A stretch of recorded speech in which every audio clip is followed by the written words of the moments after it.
Boom! We're back. Squeeze No. Whoa. Boom! Boom! We're back. It's an echo down the road, bro. The neighbours just complained. Jesus Christ. Bricks, they know now. They know now it's they know. begun. If you don't know, now you know. But with my mate, you know who he is, Radio Rahim. We're back, my man. We're back. So special end of year review. We call this a bonus. We call this whatever you want. What should we do, mate? Should we get straight into it? Should we talk about anything specific, or should we just we got a whole year to reflect on? Almost. We've caught it at the start of December, haven't we? You know what's funny? There's a big fight coming that we're going to get into. Because it's funny you said it, because I had a conversation at a pub a few weeks ago. In fact, it wasn't at a pub. I was at Chizura's house. And, he knows a thing or two about boxing. He was like, oh, yeah, it's the end of the year, whatever. And I said, no, we got quite a bit of year left. He's like, nah, this was in November. He's like, nah, it's November, year's done. I was like, Derek, this is only the middle of the 11th round. When have you ever had a fight that was over in the middle of the 11th round unless you were willing to get knocked out? Yep. We got a round and a half to go, and this being the very beginning of December, first day. We've got one more round left in 25. You're so right. We cannot take that for granted. Fight on. So, for what I took from that last thing, you're saying that Derek don't know what he's talking about. Is that what we're getting? Derek Chisora don't know nothing? Derek don't know nothing about boxing is what I translated that. Yeah. But one more round to go. You heard it, and the big one, which we'll get into, of course. And it's quite good to do it this way, I think, because we can make predictions and our opinions, because predictions are a loose word, I think, with this particular fight, right? It's a little bit of a curveball. Anthony Joshua, Jake Paul. We get into it. But before we do, mate, pick us up. Let's go back to January. Yeah. How's the year looking ahead? What happened? How did it play out? And again, one more round to go, so we're not quite at the end yet, but it's interesting times in boxing right now, isn't it? Well, at the beginning of every year, you set out some goals for yourself. You prospect as to what that year might bring, and you never really know what the challenges will be, right? But you have your positive goals that you want to attain. And I think this year, while it certainly had its share of curveballs, threw me some real nice fastballs right down the pipe. Boom. And I think I knocked those out of the park. Well, you made it on Squeeze the Neck twice this year, so I mean, hey. That wasn't even a goal of mine, and yet it's the greatest accomplishment of the entire 11 months thus far. Don't talk to me about Joe Rogan, bro. I don't want to know. At the start of this year, I had never been to the continent of Africa. Right, okay. Well, that was something that I wanted to achieve without a specific goal in mind or idea of exactly what it would mean to me or what I wanted to do when I arrived there, but it's just something that was clearly a goal I needed to accomplish. I mean, I've never been anywhere on the continent. It seems mad. I've been all over the world and haven't found my way to the biggest continent on the planet. So, didn't know how that would happen or what it might bring into my life if it did in fact happen. And then, as soon as March, I had an opportunity to travel to Ghana. Now, that opportunity came about because Don Charles, the trainer of Daniel Dubois, encountered a guy who wanted to take a photo with him after Dubois beat Anthony Joshua. And it's like a 3 in the morning. He's trying to check out of the hotel and go home. Obviously, the night has been an exhausting night, even though they had victory. You know how much energy it takes to get to that moment and then the post-fight and all that. But because Don Charles is so gracious and generous with fans and people alike, even at 3 in the morning, last guy wants a photo. He's trying to get home. He's exhausted. He's like, nah, let's take this last photo. He does that, of course, unawares of who this lad is, just a guy. And so travels home, that's it. And then in a couple of days' time, he's getting all these messages on social media and come to find out that the guy who wanted the picture is the son of the president of Ghana. Oh. And a massive boxing fan. And that guy has been bragging about the picture being taken and reposting it and such. And so, of course, that began a relationship with them. Don Charles went to Ghana. He's from Nigeria. He buys property in Ghana, so that just made perfect sense. He was received within a diplomatic type of welcome. Was he? Okay. And the young man's name is Sharaf Mahama. Okay. Who is the owner of Legacy Rise Sports. Which is the promotion company that runs boxing in Ghana. It's a massive company. They have these incredible fights at the Bukom Arena. And is boxing big in Ghana? It is massive, but it's local. It's like regional, I should say. Like a small hall show type vibe. Exactly, but the kind of small hall shows that not even England can compare to. The type of energy and the excitement, the fans' engagement from very first fight to the last one. And let me tell you, they've had some fights that last from 5 p.m. to 5 a.m. Really? Like, You got to like your boxing to be in there that long. It's a full-blown festival of Right. boxing. It's a party, and you better be ready for it. And the energy is at 10 the whole time.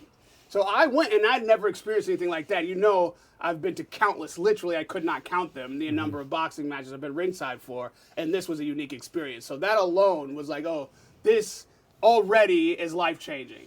That was an experience that I wanted to duplicate, and also one that I wanted to share, because it is regional, and very few people on a global scale have been to Ghana at all, much less to a boxing event there. So that began the wheels to turning, and of course, because Legacy Rise Sports is already in existence, and Sharaf Muhammad and his team have already done an excellent job in organizing these fights and putting fighters on the roster, and they've got a system there, I began to work like closely with them to come back and see other shows. And all of this time, this is all in 2025. From March, I got to remind you, January, I'd never even been to the continent, had no idea how I would get there or No plans, no what nothing. would ultimately happen. But here we are, right? And in December, on the 20th, a co-promotion between Legacy Rise Sports and Matchroom Boxing will happen in Accra, the first time ever globally televised. Co-promotion, massive, massive event, and I'm working with Legacy Rise Sports on the promotion side and the presenting side to bring that show to bear. It is a global event. It is like the first of its kind, and I believe the beginning of something that will be really the touchstone that makes the entire continent of Africa a powerhouse in boxing, but the home of it will be Ghana. And all that's come from a photo with Don Charles. That's all pretty come, mad, isn't it? It's all come from a photo with Don Charles, but it's not the photo. It was the man that Don Charles is, and his generosity, and the fact that he had no hubris or ego that stopped him from taking that last photo. And also for Sharaf Muhammad, who is like huge. He's the president's son of a country, and yet he waited around outside a hotel just to get a photograph with a trainer of a fighter. Like, that took some humility from him too, and true passion for the sport. Right. So when those two met in that moment, it was the like spark that began what I believe will be a firestorm of incredible boxing coming out of that continent, and specifically that country. Well, I tell you, it's mad. Like, certain things, like how something so simple, just a photo, can change. Like, not to get too crazy, but really the sort of future of boxing going forward, isn't it? That's if right. this becomes a big deal, because the biggest thing with Africa that people seem to talk about when you hear, like, I'm talking about like hearing on YouTube and things like promoters and whatnot, is the infrastructure over there. They've only got stadiums, as in like outdoor football, and that can be an issue with weather and whatever else, right? What's the infrastructure like, and where are they doing this event in Ghana? The Bookham Arena is the smaller of the two. This show for Matchroom and Legacy Rise will be in the football arena for sure. Right. It's a bigger Outside. Be bigger, yeah, for sure. But you have to understand, especially December, Ghana is like it's warm. Right. It's you want to be outside. Right, Nobody right. wants to be inside. Yeah, It's yeah. a warm night. It's a beautiful, beautiful landscape. And the time that I was most recently there for a fight, which was this summer, we had it at the Bookham Arena, and sure to what you described, the weather did become an element of the fight. It rained. It was warm. It wasn't freezing. Everybody was comfortable, but all of a sudden the rain starts coming down. There's no canopy. Nothing over the ring. Over the ring. Now, I'm doing comms with Spencer Oliver from Talk Sport. Shout out Spencer Oliver. And we are in the middle of a fight, like literally in the middle of the round, and the rain starts like coming down. It's not like light sprinkles or drizzle. This is real rain. Yeah. And we go to scurrying about, trying to cover the equipment and scamper off to cover. And we look back over our shoulders and see that the fight hasn't missed a beat. These fighters are still full on in the middle of the round, not acknowledging the rain whatsoever. We look at each other like, what's going on here? We look around, everybody's still into the action. We find our way back to the seats. And then at this moment, a knockout comes, a big left hook comes, and the opponent who's receiving the punch falls back, like arms stretched out, eagle, like a movie. Hits the canvas, but by this time it's been raining so long that the canvas is full of water. Water splashes up around the body as it hits the canvas. I mean, it looks like Quentin Tarantino style Kill Bill shit. And the place is pandemonium. Goes nuts. Spencer and I can't believe our eyes. This may be something I never see again in my life, because I had certainly never seen it before. And it goes to show you just how passionate they are about the sport and the things that would rattle an American or a Brit, our traditional boxing pedigree. They have no concern for it. They're in there for the fight. Yeah. They're in there till it's done, and nothing is going to dissuade them from getting to that final bell. That was a lesson, and that was an experience that is priceless. Well, I'll tell you what's interesting, which I think would be pretty cool. I didn't think of it till you was mentioning that, is like if boxing is obviously very global anyway, but in terms of like, it's quite American and English, right? In terms of where the fights are. We've had like the historical Rumble in the Jungle, Philippines. Now. But Saudis are coming out. Africa's becoming big. You know, if China was to jump on board or somewhere like that, do you know what I mean? Another sort of part of the world. It becomes, you can almost have like serious regional I know we've got regional champions now, but like it doesn't sort of have a direct route to the top. Do you know what I'm saying? You're like right. You could be regional champion is just like something that is. Do you know what I mean? In England, inside England, these regions matter for sure. You want the southern area, yeah, all that shit makes a difference. But you're right. Globally, there could be regions that carry a lot more weight. And in fact, WBC, WBO, they all have Africa championships. They have Africa titles now. And they do have some prestige. Right. And the more people fight for them and the greater talent that is holding those championships, the more people will desire to could be win cool, those couldn't championships. it? Could be cool. And like I think we spoke last time when we was on here. Check out the episode. Shameless plug, guys. But it was we was talking about like what I was talking about heavy on one belt, and you sort of gave a good reason of like why to have more belts and stuff like that. And you were the first person that made sense because normally I just sort of like I want one champion. But if you had more regional champions like that and it was more prestigious, let's say you had the African champion, it wasn't just sort of like if you go European champion now, I mean, for me anyway, you don't really think of like the whole of Europe and he's our guy. Do you know what I'm saying? Whereas if it did become a bit more like that, I think you could have more one belt. Do you know what I mean? Like he's the world champion now. Yeah, there's a system to do you know what I mean? There. Yeah. And it would be, I mean, I say it'd be big, like boxing's huge anyway, so it's like not that I'm some fucking business head that's going to fix boxing, but I think it could be cool, couldn't it? If you had sort of... just want there to be some legitimacy in what these titles claim to be. Right. You want a European title to mean, hey, this is the guy from Europe. This is the best guy in Europe. He may not be the best guy in America, may not be the best guy in China or Africa, but in Europe, that's our guy. Right. And he's looking to fight at a world level. And then that means something. It's not the promoter who decides, the network who decides. It's somebody that's coming with some credentials and saying, I'm ready for world level. I'm the best in Europe. Yeah. That would be an awesome thing to have as a part of the sport that we all respected and acknowledged. Right now, I think these are just titles, but not really filling that void of a championship. Yeah, I agree, because it's not relevant. If you've been a European champion in boxing, it's a massive achievement, but I don't think it's, I don't know. Do you see what I'm coming from? It doesn't have the prestige it doesn't have the behind branding. it. It doesn't have the real, like, people don't feel that way Yeah. about it, and they should. Yeah, I think they should. I think it should be a big deal to be, and you could have mad fights, couldn't you? You could have like European champion versus African champion versus Asian champion, and it'd be good. But we could rant all day about that. The other big one that's come up this year is Dana White, right? Dana White is obviously a great promoter in UFC. He's coming into boxing, and from what I understand, you probably know more about it than me. He's kind of trying to do that same model sort of thing in boxing and have his own belt and all that kind of business. Right. It's going to be disruptive. 100% understand that this is bringing something new. It's an alternative now, and one thing I think people may misunderstand is as if he is introducing legislation that will do away with the Muhammad Ali Act. That's not true. He has backed, and now legislation has been introduced, and I believe will pass if it hasn't already. I don't even know, but I expect this to be an imminent change. Right. And what it will be is an alternative to the Muhammad Ali Act. And so if fighters want to fight under those set of rules, that banner, from what I understand, I'm no expert in this, but from what I understand, it is more of a league type of system where if you do decide to fight in that structure, you can only fight in that structure. Right. They'll have their own championships. They will not defer to WBC, WBO, IBF. Any of these sanctioning bodies are not going to be involved. And they'll have their own ranking system. They'll have their own champions, their own belt, clearly their own network.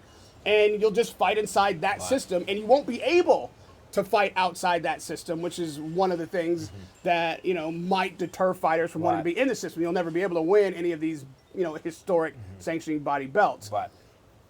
It's left for the proof in the pudding to be which track is most advantageous to a fighter, and it's up to each individual to decide. But it will absolutely create an entity that hasn't been in existence of yet, and will change options for what fighters have at their disposal in the pursuit of their careers. Well, I tell you what's interesting too. It only takes, like, for example, if we use Usyk as an example, if he jumps across, suddenly that changes the prestige of their belt, doesn't it? Do you know what I mean? And that makes other fighters come. But also, I think it's a timing thing, right? So it's not going to be necessarily the most prestigious belt now, but if this keeps going and they keep growing, all the best fighters sort of gravitate to it because the pay structure's right or whatever else their offering's right. Over time, that can make the sort of other belts sort of seem like a silly option, right? Because we all know fighters that they're pro, but they're not really pro, right? They're pro, they're fighting at a really high level, but they still got to take care of medical bills, their self, they got to do the whole, like, there's a lot of headaches, isn't it? They're pros, but they're not stars. That's it, right. And they may be making enough money to make ends meet, but they're not well off. Right, or not even sometimes, or right? not, or they're living hand to mouth, You know what I mean? pun intended. Whether or not this system changes that, again, is yet to be seen. We can't really assess it because he hasn't actually done it. It won't be UFC. That is something else. Yeah. You can say, well, this is what he's done before, so it might give us an indication on what he intends to do in the future. But until it's actually done, nobody knows. And it's different in terms of UFC sort of made the sport in a way, didn't it? You know, Right. Of MMA versus boxing's already there. Right. Regardless to what has happened with MMA and what the UFC has done in the MMA space, we don't know what Zuffa boxing will mean to boxing until it exists and means something in this new structure that will be introduced. So I'm not saying it's a great thing or a bad thing. I'm saying I don't know. Yeah, right. And we're going to have to wait and see. Yeah. And those who are the first in will be the test dummies. I mean, that's just the reality. Those are going to be the guys who either reap the best rewards because they got in early at something that's great, or the fall guys will be a cautionary tale for everybody else. And we will sit back and analyze and watch and talk about it. We will. And we'll find out soon enough, I'm sure. Yeah, well, do you know what I think it will be initially? It will be sort of fighters coming to the end of their career, right? Just looking to sort of be a part of something, maybe get a hold of what they can call a world title in this organisation and on and on. But over time, I think, again, we don't know what's going to happen, but it could turn exciting in my mind. You know what I mean? Or maybe they get a hold of some,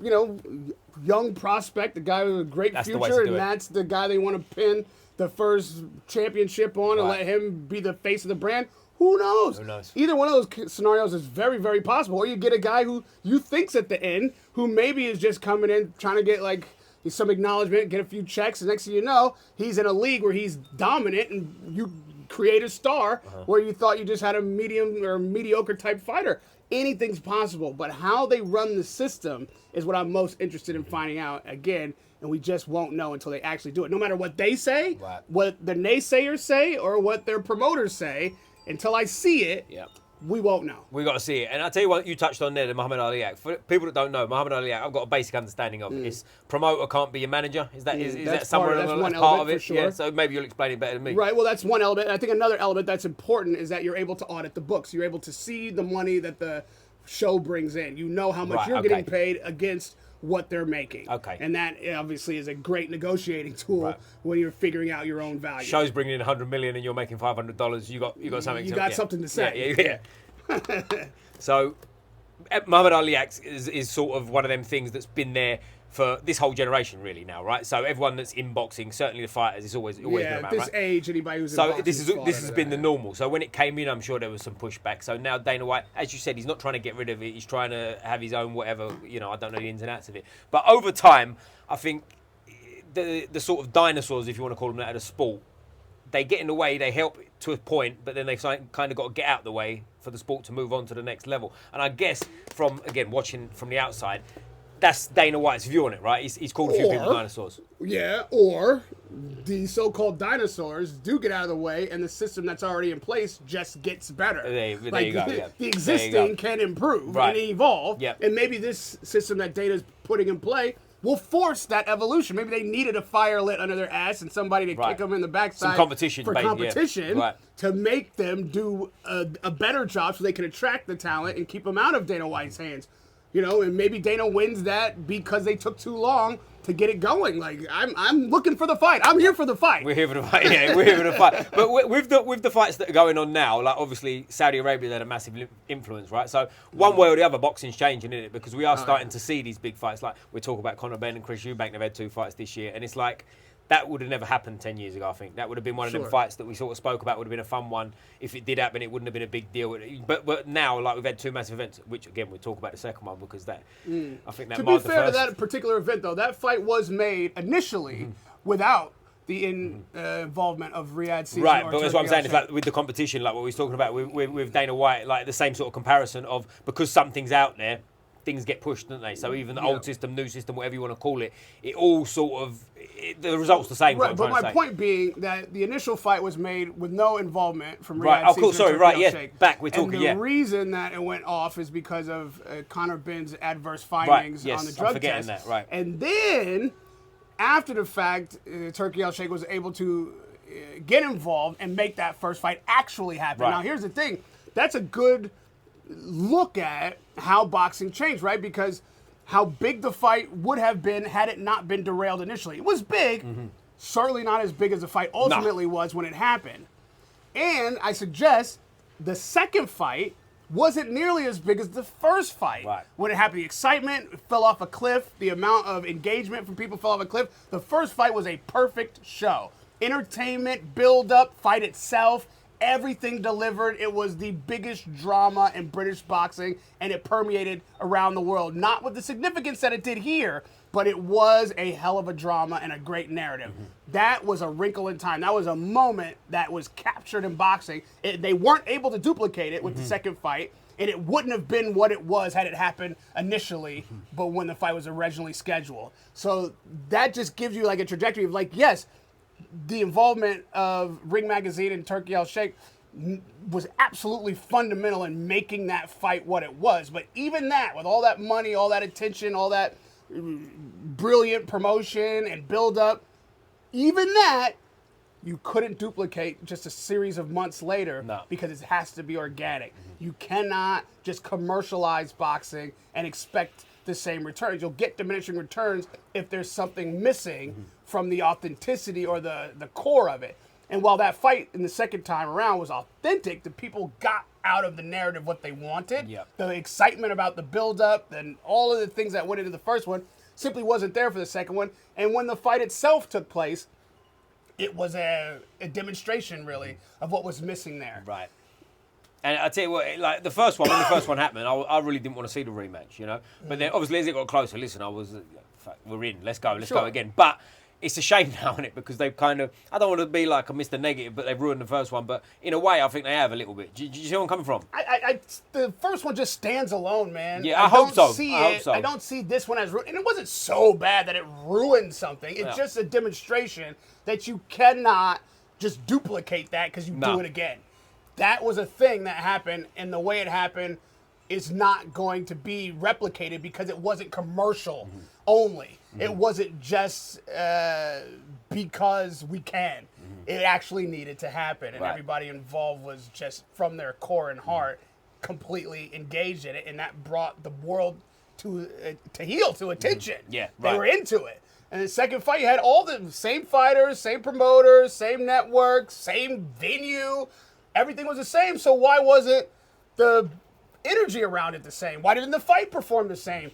Because it ain't the same. That's a different entity. Doesn't take anything away from this one, but it's a reminder that the heart of the thing still has to be in it. Leave it alone sometimes, right? First one was that. And the first one, like, compare them like as actual fights aside from all the stuff around it. First fight was a great fight too. There's some negative people that they're criticising the levels. I don't want to hear that, right? That was a great fight. Anyone watched that had a good time, right? Whereas the second one wasn't competitive, right? The second one was very one-sided. Yeah, Conor Benn would say, don't leave the second one like that. That was my get back, right? Yeah, do you know what I mean? I'm sure he's happy to have had it. Of course, yeah. Probably Chris Eubank, the opposite. Probably not, yeah. And the fans, well, I don't think were moaning. No. Simply didn't get what was delivered in the first Exactly. And I feel like as much as, if we talk about the fight, like specifically, as much as Conor improved, the amount Chris fell off for whatever reason, which we can get into, was bigger, right? And this fight to me was about Chris Eubank looking, not to knock him, but looking bad, right? Rather than, I mean, Conor looked good, but it was. Do you see where I'm coming from? Chris looking so flat was bad. It's hard to take a lot from it with Conor's performance because the resistance wasn't there in the way that it was in the first fight. So yeah, I mean, to be fair, you have to on balance. Well, how much did Ben improve, or what did he do? Did he create that situation with Eubank? And, you know, I guess that's up for debate. But again, it is what it is. It is what it is. It's one of those things. Like both fights, I see as silos. I don't really see them as connected, and the experiences were that vastly different. And I'm over it. Yeah. Like you, I kind of was over it yeah. the first time. So okay. Yeah. Now let's move on and see what's next for each fighter. And what do you think that is? Because for Chris Eubank, we'll get to that in a sec. But Conor first. My concern with him now is like, does he go back down to welterweight? He's not a big guy. I've seen him relatively close. He's not a big guy. Like he's not middleweight, but he's to drop that one much down and go to 147. That can wreck things. We've seen fighters, haven't we? The big one comes to mind, I think we spoke again about before, was Roy Jones. Like when he started dropping weight, all starts to fall apart. I know Conor's a bit younger and whatnot, and he's not that big to cut the weight, but listen, that's a lot of weight to get out of you when you're in shape, isn't it, you know? Yeah, well, we'll see. I mean, muscle weighs more than fat, and Conor ain't got a lot of muscle to sacrifice. Yeah. I'm sorry, doesn't have a lot of fat Yeah. to sacrifice. So, But even muscle, he's quite he's built a bit like a Dorito, right? He's got very wide shoulders. He's not like a heavy set guy, like built like crazy. but he's very much he's like still lean. Even at 160 pounds, he was, he's lean. He's lean. So we'll see. Like that's one of the challenges that he has now put in front of himself to get the money to get that 160-pound fight off with Eubank twice. That's one of the sacrifices. Maybe he boils back down and it's all good. Maybe he can't get below 154 now. Who knows? That seems obvious to me. Go there. But maybe. But it's not like he had massive punching power at 60. No. Are these guys at 54 who are not weight drained, who are not older and longer in the tooth, who have more talent? Are they going to be as easy to fight as a Eubank? So these are all considerations, and that's part of now what the narrative has become. We will only know when it plays out, but he has put a hurdle in front of himself. Yeah. But for quite a few pound notes. I was going to say, risk reward, isn't it? Juice worth the squeeze, or whatever you want to call it. But Eubank now, does he fight on, do you think, or is that the end of the road? I'm 50-50 at best. I think he could fight on in a comfortable weight with a lesser opponent and still make some money, whether or not that is what he wants to do and is driving him. I don't know. Maybe he's a miraculous guy. We think we've seen the end of him, and then we've seen this story before. He comes back and all of a sudden is revitalized, figures something out that gives him another 2-3 years in the game. It's entirely up to, first of all, him mentally, but then what his body is physically capable of, which boxers are known to push to the very limits. Right. And sometimes you find out you can do more than you thought, and certainly more than we in the chattering class think, but we won't know until we know, and I suspect that we will see Eubank again. I don't think he wants to go out with Conor Benn having beaten him in that show. I believe he'll want to get back in the ring and prove that he's still got something left and has that competitive warrior spirit. It still burns bright. Well, yeah, I agree. And for me, I've not heard anyone say this, but for me, one fight that comes to mind and the weight I would do it at as well, and it'd be interesting in your opinion, I'd go for Billy Joe Saunders. I'd push for Billy Joe Saunders to come back at light heavy. I'd go for that one. Now I know light heavy because he's a naturally bigger man than Billy Joe anyway. So I think he's going to play in. Billy Joe's a bit overweight at the moment, right? So for him to come down, I don't think he's going to come down any lower than that. I think that's about as low as you'll make him get. And I go, he's been out the ring for how long is he? He's got to be at least 3 years, isn't it? Drain him down. Drain him down. Weight, drink maybe him down. 170. But yeah. Make him get the sauna suit. Whatever, yeah. Make him do all the things. No rehydration. all that shit. Rehydration. Yeah. But do you know what I'm saying? Like, that's the angle I'd go at, right? Get that one back. Let's see. I'd like to see that. If I don't know about fucking 175, but yeah, if they could 170. 170. But my thing is, Billy ain't going to go for that, I don't think. I think he'd go, I'm good. Yeah, I don't know. Yeah, maybe get the gypsies to wind him up. Start calling him out. Maybe. You'd have to stop eating today, though.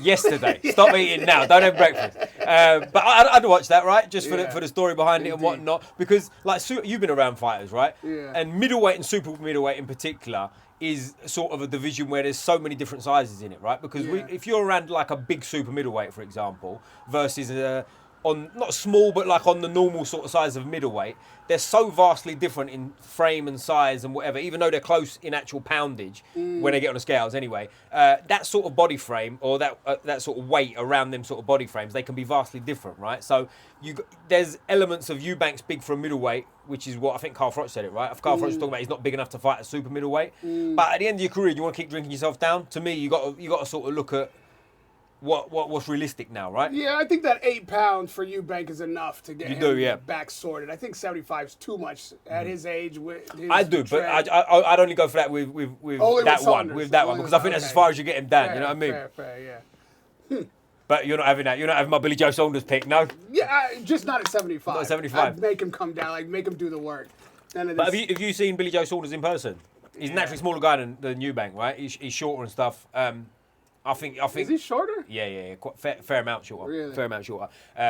I'm saying fair amount. It's probably like half an inch, but maybe an inch. But from what I've seen, and again, listen, when you see, it's like you're seeing him in busy rooms and stuff. So, but clearly taller for my money anyway. Okay. But also, Billy Joe Saunders has had a great career, done well, won world titles in 2 different weights. He might just say, I don't want to fight anymore, right? Well, you're right, but for Eubank, grudge matches, settling scores, stuff with narrative, things that you can win. No shame. And he's been out in the ring for ages, Billy Joe, as well. Do you know what I mean? That's getting the weight off him. I think that does you a favour. Yeah, but because of the performance we just saw from Eubank, maybe he'll think Eubank's easy pickings and wait for me to get back in the spotlight, earn some coin. Yeah, it's interesting. You can draw him in. Yeah, it's interesting. So before we get on to the one that's coming, which is the AJ and Jake Paul, because I've heard so many different opinions on it. Some credible, some crazy, right? But what's the best fight you've seen this year so far? The best fight I have seen this year. That is a good one. Okay, best fight. The criteria is not necessarily most competitive fight. No, in this particular answer. Probably Dubois Joshua. Right, that was last year though, right? I think it was October. Was that? I think that was before. Wait. That was September. September, yeah, all right. So it was you before. know what? Yeah. Shit. Got to pick a new one, bro. Got to pick a new one. He hasn't fought since. Damn, that's not going to count. No, this is getting tougher. Why? That's so crazy. Yeah. You know what's funny, though? It's December, so while it wasn't this year, I get a little bit of credit for it being almost a calendar year. Nah, I'm not having that, no. Calendar year's 12 months. That was 14, 15 months ago. You failed on 2 levels now, bro. Jesus Christ. We've got to get you back. We'll cut this bit out and make you look good for the fans. This year, I'll give you in the last calendar year, which that doesn't fall in either. You know what? Better BF Bivol won. Although I had Bivol winning, he didn't win on the cards. Right. Was that this year? Are you sure that's not last year too? I mean, we might have done it again. I think it is. That was last year, right? Just fucking winding you up. Jesus Christ, that one, Manila, Thriller in Manila, that was a great fight too, Come on. I'll help you out. My favourite fight, I'll give you one that was actually this year. I'm going, again, criteria is what it is, not necessarily highest level, etc., etc. I'm going Conor Ben Eubank, the first one, for excitement in terms of watching it. That was the one where I was like, I'm all in. From the ring walks and everything, which again, I know we recovered it a little bit, but the ring walks this time, everyone was going nuts about Eubank's 50-cent ring walk. Oh, it was so amazing. I was disappointed. I wanted to see him walk out to Simply the Best and let's get down to business. Like, let's roll back the years, But maybe I'm an old romantic, I don't know. All right, I'm going to give you a cheeky answer now. Okay. My most recent fight that I enjoyed the most really was Abdullah Mason and Sam Noakes. You went for that one just because you knew it was this year, right? I'm certain that was this year. You know that one was this year. That's right. The most recent I could go. I'm going beyond, and now I'm coming as close to today as I can possibly come. Yeah. It was that fight, and here's why, all right? I'm definitely being a bit cheeky about it, but it's because I think we saw the beginnings of a superstar in the sport. Right, okay. That we will look back on that fight and be like, this was the first one where we got to see glimpses of greatness. Mm-hmm. This kid really has that kind of potential. Oh, I think okay. Abdullah Mason will go on to be a great, great star in the sport, and that was his coming out party. Sam Noakes is a hell of a competitor, a gritty fighter. Tough guy, tested Abdullah. It was a great exchange. It was a good battle for both of them. Both of those guys will go on to do bigger and better things. And Sam Noakes, I believe, any card you put him on now, people will turn up for the fight. Like, that's one of those fights that's on an undercard. It's the deep main card, and people may forget about it in the shadow of the bigger fights that were on even on the same night. But that was the one that might have been the most consequential.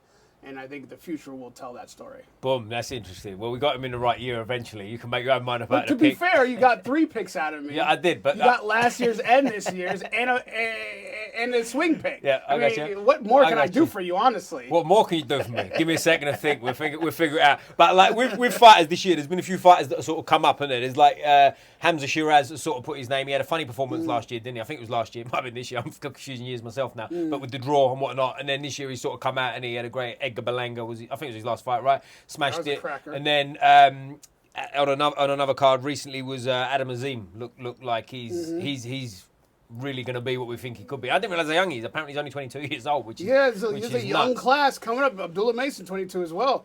They're like, is he that young? Yeah, he's the youngest world champion in boxing right now. Actually, is he? Wow. Yeah, that's quite. Well, it's not quite old, but like, there's been younger champions in the past, and that's the youngest in, oh in yeah, the world. but current active champion. Yeah. Because I think this as well. That's an interesting point you brought up there.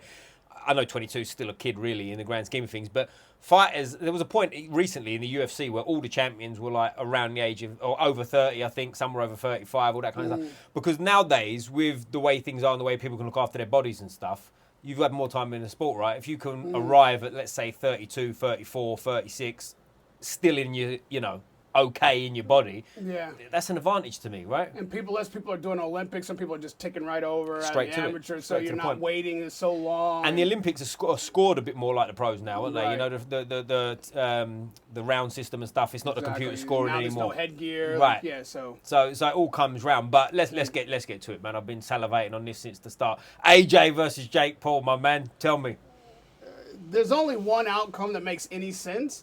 And if Jake Paul is able to disrupt, his favorite word, the narrative that boxing requires a certain acumen, a certain history, even if you haven't had a deep well of amateur fights, you have to fight at a certain pedigree and have had experiences with competitive fighters who have fought in the amateurs. And if you're that anomaly that doesn't need like a deep amateur record like a Fabio Wardley and you can work your way in, then sure. But even Wardley has had to go through some hellacious battles and pull fights out that he was behind with knockouts on fight cards. I don't believe he would have won if it had gone 12. Like, that is not only an unusual, I would say an anomaly, but also he's gone through wars for the privilege. Jake Paul has not had to be in those type of wars with near that type of competition. So to step through and be an opponent for Anthony Joshua, or that way Jake might have it, vice versa, is a phenomenal look at how far branding, promotion, and fandom can take you in the sport of boxing. It's not that Jake Paul hasn't been winning those fights. He clearly has. He's only lost one to a mediocre fighter. No disrespect intended, but I don't think it's an arguable statement at this stage. And so the levels at which he is stepping up are astronomical. They're not, by any metric, going to produce a victory for him. However, if he can flout all metrics and do the impossible, then he will make everyone in the sport of boxing, to a man, look foolish. Like, I may have wasted my entire life talking about something that none of us know anything about. If Anthony Joshua falls in any way to Jake Paul, we have all wasted our entire lives on a sport we know nothing about, and it's time for you to get out. It's time to do something else. We'll take up ping pong, my bro. It's still early enough for you to do something else. If that happens, do something else, man. Hey, bro, look at my ears. Come on, I'll do something else. Don't worry about me. Don't worry about me. I'm half out anyway. I'm worried about you just sitting here talking about boxing, and we're only a few weeks away maybe from the end of your career. But man, could you imagine? Well, I'll tell you my opinion on this one here. Like, Jake Paul, first of all, I can't knock him anymore, ever. I mean, not that I knocked him anyway, but, to me, the bravery, you can say whatever you want. Listen, the balls he's got to get in there with Anthony Joshua. You got at a certain point, you just got to go, all right, fair play. Do you know what I mean? To me, like, the face-off, you've seen it, obviously, right? The face-off, the size difference between them. All of it, like the skill level, everything that goes into it. We don't have to go through it, but it's like, to me, touching on a little bit what you said about how it looks, the whole sport looks silly and whatnot. If this fight gets out, I'll give him 2 rounds. If he gets into the 3rd round, to me, this is a disaster for Anthony Joshua. This is like how can this happen? Because think what he did to Ngannou not that long ago. I don't know how long ago was it, a couple of years ago now, I suppose, 2 years, something around there. People can knock Ngannou what they want. Like, Ngannou's 6'5", I mean, there are ways. You think? There are ways that maybe Jake Paul could survive, but he would look so silly doing it. There's not ways he could fight and survive. Right, okay. There are ways he could get it, but I just don't imagine that Jake Paul has any inkling of running around the ring like a fool or grabbing and falling and spitting out his mouthpiece. Like, you could, like, if he gave me 3 rounds, like, okay, you gotta last 9 minutes. Yeah. But shame is out the window. Maybe, you can figure it out. I can. You might get be able to there. figure it. Yeah. But that ain't how Jake Paul's coming. And if he's coming to fight, which I expect 100% that he is, then again, there's just no metric by which you can see this going around. But that's why it's fascinating That's why this fight will get the kind of attention that it will absolutely get and deserve. Because yes, the bravery, the following, the history that Jake Paul has created for himself in the sport, all of the things that have come to this moment, all of the criticism, all of the accusations of fixed fights, and all of the things that he's had to come through to get here, and then he's taken a challenge that by every metric is clearly an impossible win, a very dangerous opponent that could seriously hurt him. So in one fell swoop, he's taken all the criticisms, all the naysayers, everything that you could possibly say negative about the guy in the sport, and put it to bed. Yep. He's put it to bed by having the fight. If he approaches this fight seriously, which I expect him to do, just by getting in there and fighting it for as long as it lasts, he's put all that to bed. Now, people will gloat if he is just demolished inside of a minute and say, I told you. But that ain't really... That ain't rocket. That's just, you're not getting no credit for saying I told you so, if that's the case. But for every second that ticks off the clock, that's an I told you so for Jake. Yeah. And if, again, it is unbelievable in my mind. Like, absolutely, I cannot figure out how it is done unless it becomes a complete circus or Joshua, God forbid, just faints when the bell rings. Right. I Leg don't falls know. off or something, yeah. I don't know how we see a final bell, right? No. So whatever happens, one thing you will never be able to say about Jake again is that he never fought real competition, that these fights aren't real because Joshua ain't coming there to read from no script. No. And Jake Paul's got to be everything he can possibly be on the night to try to win it and not just survive, but look like he's trying to win it. So he's called the bluff of everybody who thought they've been calling his bluff for years. That's mission accomplished. Once the bell rings, we're not there yet. We got 18 more days. 18 more days and the bell rings. Yeah. Then you've done it. Yeah. Now that ain't a win. I don't believe this ain't gonna be no win. Just what's the word? Participation trophy. Not even that. Yeah, but you know what I mean. Like a moral victory. Right. You know what I mean? Right. No. Mm-hmm. If you lose, you lose. Yeah. If you get your head knocked off, you got your head knocked off because you swam in waters far too deep. Yep. All that's still gonna count. You ain't getting no fucking moral victories. But what you will have accomplished is proving that you are a real fighter who has done what nobody thought was possible and had the bravery to put yourself in serious harm's way to try to achieve what literally no one in sports, I would say, no one in sports will have accomplished an upset as big as Jake Paul beating Anthony Joshua if that were to come to reality. In any sport, ever. This is the biggest upset in history of sport if it comes off, right? In the history of sport. In the history of sport, like by far, to me. Like, not even a question. Because it's ridiculous, right? In reality. No one's even had an opportunity to make an upset. Well, it wouldn't be sanctioned. Many places have come out, like people keep saying it, don't they? It wouldn't be sanctioned here, it wouldn't be sanctioned there. We know that, obviously. But at the same time, this could be the one, like, not to, whatever, but this could go really wrong for Jake, couldn't it? Which is why you get the credit aside, you get. That's what I'm saying. In fact, it does or doesn't. Yeah, it could go really wrong. really wrong. Like, I mean, people do that. The crazy thing is, if it doesn't go really wrong, there's something really wrong with us. Yeah, right. Like, right. we are really wrong. Yeah. It's not like I'm rooting against Jake, but boy, I'd like to have a career when this fight is over. Right. If he ends Anthony Joshua's career, the rest of our careers go with it. Cook calls out Usyk at the end. He's standing over Anthony Joshua. That's what people need to understand. If Jake Paul ends Anthony Joshua's career, all of our careers go with it.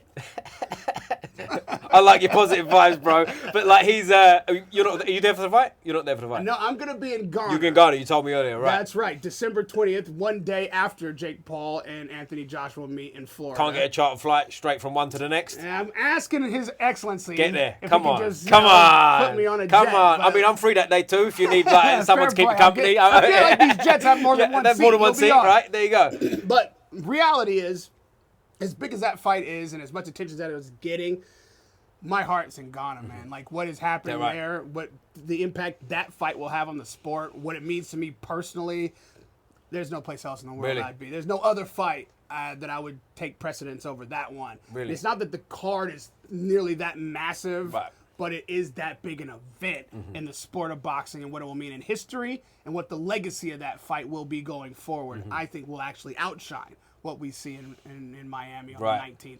This is the biggest and most important fight for me in a very, very long time, if not ever, because it is the beginning of something that will outlive us all. Nice. It could, yeah. Stuff like that can end up being like an historical event, can't it? That's sort of like I was their moment. So yeah, I get that. But just closing on the Jake Paul thing, I think.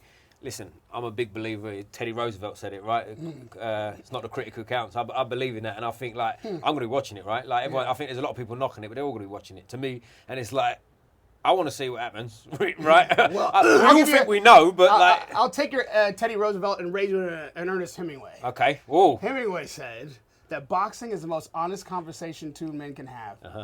And I can't wait for this argument to be settled. You had to one up me. You had to try and one me. You try and one up on this podcast. Come on, bro. But man, listen, always great. Aye. Always great to see you. I'm sure we'll do many more as the years go on.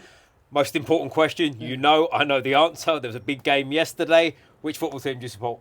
Arsenal! How'd you do yesterday, bro? Couldn't beat a 10-man team? We'll leave that for another time. I always finish with a fist up like this. Squeeze the neck. Boom!